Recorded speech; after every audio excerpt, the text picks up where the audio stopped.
Ẹ kú dédé wòyí o. Ìròyìn lérèfé ni mo mú wá sí etí ìgbọ́ yín láti ẹnu ọmọ yín ìyáàfin Lydia Ọbọ́falẹ́yẹ. Agbẹjọ́rò ajàfúnẹ̀tọ́ ọmọnìyàn Fẹ́mi Fálànà-Sàn ti fi ẹ̀sùn kan ìjọba àpapọ̀ lórí ìwà yọ̀bọ̀kẹ́ tí wọ́n fi mú ìwà ìbàjẹ́ tí àwọn èrò ọkọ̀ bàálù hù, èyí tí ó tún ní ṣe pẹ̀lú ìpinnu láti foríjì mọ̀ọ́ká olórin fújì Wasiu Ayinde Marshal, tí gbogbo ènìyàn mọ̀ sí K1 The Ultimate, lórí ẹ̀sùn ìwà àìdáa tí ó hù ní ibùdókọ̀ òfurufú ti Nnamdi Azikiwe International Airport ìlú Àbújá. Ọ̀gá àgbà pátápátá fún iléeṣẹ́ àwọn ọlọ́pàá IG ti ṣí ìwé ìwádìí lórí ẹ̀sùn tí wọ́n fi kan olórin fújì ní bí ó ṣe da ohun olómi tí ó wà nínú ike kùrùndùdù sára awakọ̀ bàálù pilot, ẹ̀ṣọ́ elétò ààbò àti àwọn èrò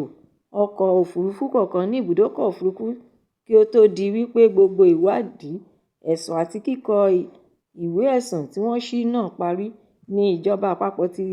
tẹ́wọ́ gba ẹ̀bẹ̀ K1 olórin fújì náà, tí wọ́n sì tún wá kéde ìpinnu wọn láti yàn án gẹ́gẹ́ bí aṣojú fún ẹ̀ṣọ́ ààbò elétò fún ibùdókọ̀ òfurufú Airport Security Protocol Ambassador. Fálànà wá bu ẹnu àtẹ́ lu ìgbésẹ̀ yìí, ó tún wá ṣe ìkìlọ̀ lórí ìwà ìgbésẹ̀ náà gẹ́gẹ́ bí ohun tí ó burú jọjọ. Ó wá ṣàfikún ọ̀rọ̀ rẹ̀ síwájú bí ìjọba àpapọ̀ tún ṣe gbégi lé ẹ̀sùn tí wọ́n fi kan omidan Comfort Emerson, ẹni tí òun náà hu ìwà àìdáa sí àwọn òṣìṣẹ́ ìbọn Air Flight, gẹ́gẹ́ bí ìgbésẹ̀ tí kò bójúmu rárá, èyí tí ó tún ṣe àfihàn wípé ṣe ni ìjọba fárí apá kan tí wọ́n sì tún dá rí apá kan sí, nítorí wípé ó dá òun lójú wípé gbogbo ọmọ orílẹ̀-èdè ni ó ní ẹ̀tọ́ kan náà, ojúṣe kan náà àti àǹfààní kan náà lábẹ́ òfin. Nítorí ìdí èyí, ìjọba yóò wá bẹ̀rẹ̀ sí ní kojú ẹ̀sùn fífún àwọn kan ní ìtọ́jú ohun ààbò tó péye ju àwọn ẹlẹgbẹ́ wọn mìíràn lọ tí wọ́n bá hu irú ìwà àìtọ́ náà. Àgbà agbẹjọ́rò náà tún wá tẹnu mọ́ àforíjì tí wọ́n fún K1 láì bá ṣe ẹjọ́ jẹ́ ohun tí ó lòdì sí lílo ìlànà òfin tí ó dọ́gba, àti pé ó tún ti mú kí àwọn ará ìlú sọ ìgboyà ohun ìgbàgbọ́ wọn nù nínú ṣíṣe ìdájọ́ òdodo. Ẹ̀kúnrẹ́rẹ́ ìròyìn eléyìí náà wà nínú ìwé ìròyìn Vanguard. Àwọn alábòójútó iléeṣẹ́ Olúṣẹ́gun Ọbásanjọ́ Presidential Library ti béèrè fún owó tí ó tó bílíọ̀nù 3.5 náírà àti ẹ̀bẹ̀ ní ìgboro ayé láti ọwọ́ àjọ tí ó ń rí sí ṣíṣe owó àti ọrọ̀ ajé ìlú ní kúmọkùmọ Economic and Financial Crime Commission EFCC.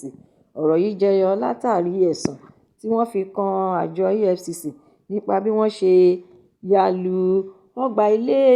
iṣẹ́ OOPL àti àyíká rẹ̀ ní ọjọ́ ìsinmi, tí wọ́n sì kó àwọn afurasí tí wọ́n máa ń lu jìbìtì lórí ẹ̀rọ alátagbà tí ó dín díẹ̀ ní 193, tí wọ́n sì tún gba ọkọ̀ tí ó dín díẹ̀ ní 18 àti ẹ̀rọ ìbánisọ̀rọ̀ lóríṣiríṣi. Tí ìròyìn náà tún ṣàlàyé wípé ọ̀pọ̀lọpọ̀ àwọn ènìyàn ló fara pa yánnayànna nínú ìṣẹ̀lẹ̀ náà tí ó wáyé, àti pé ní Ọjọ́rú, nínú ìròyìn ráńpẹ́ tí ó wáyé ní ìlú Abẹ́òkúta, ní adarí alábòójútó iléeṣẹ́ OOPL Vitalis Otise ti ṣàpèjúwe iṣẹ́ tí àwọn àjọ EFCC ṣe wípé ó tako òfin tí ó sì tún jẹ́ ìjà ojúkojú sí iléeṣẹ́ àwọn, nítorí wípé wọ́n wá ń tú tí wọ́n sì tún ń da ohun ìní àwọn rú àti àwọn ènìyàn tí ó péjọ sí ibi ayẹyẹ náà láàmú. Èyí ló ṣe okùnfà ìbéèrè wọn wípé kí wọ́n tètè wá ṣe àtúnṣe lórí ìwà tí wọ́n hù tí ó sì tún ti ṣe àkóbá fún àwọn ènìyàn tí ó dín díẹ̀ lọ́gọ́rùn-ún tí wọ́n fi ọwọ́ òfin mú, ọkọ̀ tí wọ́n kó lọ pẹ̀lú ipá àti àwọn tí wọ́n fara pa nígbà tí wọ́n sá àsálà fún ẹ̀mí wọn, wípé ó kéré jù lọ wọ́n gbọ́dọ̀ fún wọn ní bílíọ̀nù kọ̀ọ̀kan náírà 1 billion naira, kí wọ́n sì tún san bílíọ̀nù 2.5 náírà 2.5 billion naira fún àkóbá ohun aburú tí wọ́n ti ṣe fún iléeṣẹ́ àwọn, ọrọ̀ ajé àti ẹni tí ó ń gbé iléeṣẹ́ àwọn náà sókè, Olóyè Olúṣẹ́gun Ọbásanjọ́, àti bẹ́ẹ̀ bẹ́ẹ̀ lọ. Ẹ̀kúnrẹ́rẹ́ ìròyìn eléyìí náà wà nínú ìwé ìròyìn Vanguard bákan náà. Gómìnà ti ìpínlẹ̀ Zamfara Dauda Lawal ní Ọjọ́rú ṣe àbẹ̀wò sí àwọn agbègbè kọ̀ọ̀kan tí àwọn adàlúrú àti agbébọn kọlù lẹ́nu lọ́ọ́lọ́ yìí ní ìpínlẹ̀ náà. Níbi àbẹ̀wò rẹ̀ ni ó ti wá ń rọ àwọn ará ìlú ní gbogbo agbègbè náà láti máa ṣètò àkànṣe àdúrà lóòrèkóòrè. Àjọ àwọn oníròyìn ti orílẹ̀-èdè yìí News Agency of Nigeria ṣe àkọsílẹ̀ ìròyìn wípé oríṣiríṣi àwọn agbègbè àti ìlú ní ìpínlẹ̀ Zamfara ni wọ́n ti ń jìyà lọ́wọ́ àwọn adàlúrú, ajínigbé àti àwọn agbébọn lẹ́nu lọ́ọ́lọ́ yìí, tí ìdojúkọ ohun ìpèníjà lórí ètò ààbò àwọn ogunlọ́gọ̀ obìnrin àti àwọn ọmọdé ń bá wọn fínra débi wípé ó sọ ẹ̀mí ọ̀pọ̀lọpọ̀ nù tí ó sì tún ti sọ wọ́n di aláìnílé lórí mọ́. Àwọn agbègbè tí gómìnà ìpínlẹ̀ náà ṣe àbẹ̀wò sí ní Banga, Kuya, Madaro, Maguru, Sakaji àti Kambarawa ní ìjọba ìbílẹ̀ Kwara Namuda ti ìpínlẹ̀ náà. Gómìnà wá bá wọn kẹ́dùn tí ó sì tún fi dá wọn lójú wípé ìṣèjọba òun yóò rí dájú wípé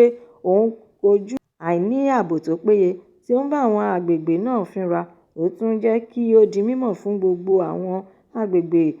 tí ìṣẹ̀lẹ̀ náà kàn wípé òun kò sí nílé nígbà tí ìṣẹ̀lẹ̀ náà wáyé, ṣùgbọ́n òun rán àwọn aṣojú tí ó lágbára, èyí tí igbákejì òun àti akọ̀wé fún ìjọba ìpínlẹ̀ darí láti wá bá wọn kẹ́dùn lórí ìṣẹ̀lẹ̀ búburú yìí. Ẹ̀kúnrẹ́rẹ́ ìròyìn eléyìí náà wà nínú ìwé ìròyìn Punch tó jáde lónìí. Ìjọba àpapọ̀ ti gbẹ́sẹ̀ lé ìdásílẹ̀ àwọn ilé ẹ̀kọ́ gíga tuntun University, Polytechnics àti College of Education ní orílẹ̀-èdè yìí. Síbẹ̀ náà, wọ́n tún ti fọwọ́ sí ìdásílẹ̀ àwọn 9 tuntun mìíràn. Mínísítà fún ètò ẹ̀kọ́ Maruf Alhassan sọ fún àwọn akọ̀ròyìn lánàá òde yìí níbi ìpàdé FES wípé gbígbẹ́sẹ̀lé tí ìjọba gbẹ́sẹ̀ lé ìdásílẹ̀ ilé ẹ̀kọ́ gíga tuntun náà kò ṣẹ̀yìn bí ètò ẹ̀kọ́ ṣe ń jó iná àjórẹ̀yìn tí àwọn ilé ẹ̀kọ́ gíga náà kò ní ohun èlò tó kún ojú òṣùwọ̀n tó péye tí kò sì tún múnádóko, èyí tí ó ń ṣe okùnfà iná àjórẹ̀yìn tí ètò ẹ̀kọ́ ń jó lójoojúmọ́. Ó wá tẹ̀síwájú nínú ọ̀rọ̀ rẹ̀ wípé orílẹ̀-èdè yìí ní ilé ẹ̀kọ́ gíga ti ìjọba,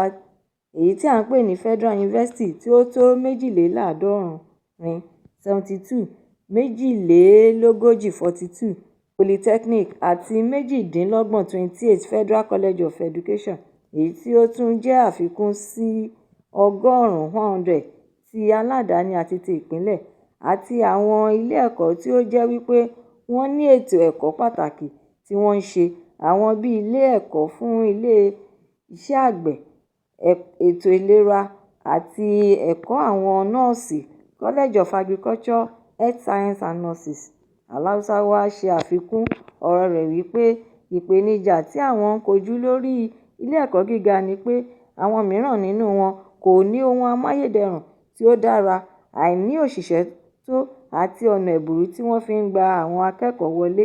Ẹ̀kúnrẹ́rẹ́ ìròyìn eléyìí náà wà nínú ìwé ìròyìn The Nation tó jáde lónìí. Ìròyìn lérèfé tòní kò ní jù báyìí lọ nítorí wípé kí n lọ bẹ oge. Ẹ tún pàdé mi lọ́la fún àkọ́tún ìròyìn lérèfé mìíràn láṣẹ Èdùmàrè. Ẹ má ṣe aláìlọ́kàn sí YouTube channel ìròyìn lérèfé, kí ẹ bá mi subscribe, kí ẹ sì tún jọ̀wọ́ bá mi fi èròǹgbà yín ránṣẹ́ sórí rẹ̀ kí ẹ bá lè ní àǹfààní láti máa gbádùn ìròyìn lérèfé síwájú àti síwájú sí i. Ẹ ṣé mo dúpẹ́ tí ẹ̀ ń tẹ́tí gbọ́ mi. Ó dàbọ̀.